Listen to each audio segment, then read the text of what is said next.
तर जय शिवराय मित्रांनो, आपल्या नवीन ब्लॉगमध्ये तुमचं पुन्हा एकदा स्वागत आहे.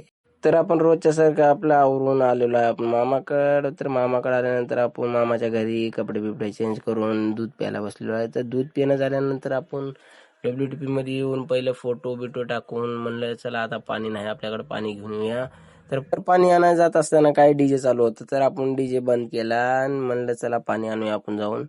तर पाणी घेऊन येतच होतो, तर काय कॅबिनकडे जात होतो, तर काय आग्या मोवळाचं आपल्याला छत्ता दिसला. तर म्हणलं बायला काय ह्याच्यापासून हातभर लांबच राहू आपण. मग काय नंतर बघलं तर काय आपल्या साईडवर साहेब ते आलते समजेच. तर मी म्हणलं चला, तर कॅबिनकडे जाता जाता बघतो तर काय विपिन गाडी चालवत होता. मी म्हणलं अरे ठोकशील कुठे, तर म्हणलं.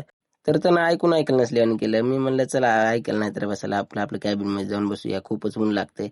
तर हे बघा किती ऊन आहे बाहेर.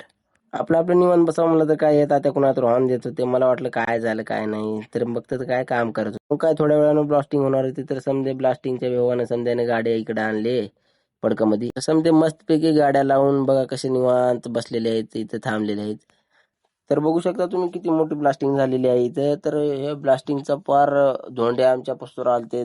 मग ब्लास्टिंग जागी येऊन बघला तर काय पार दगडाचे ते चितडे चितडे करून ठेवले ते. तर हे बघू शकता आता अंधार पडलेला आहे, तर आपल्याला लाईट लावायला जायचं आहे. लाईट लावत असताना आपण तळ्यापासला एक व्ह्यू घेतला, कारण की संध्याकाळचा मोसम होता. मग काय आता आपल्याला सुट्टी झालेली आहे, तर भेटूया आपण पुढल्या ब्लॉग मध्ये.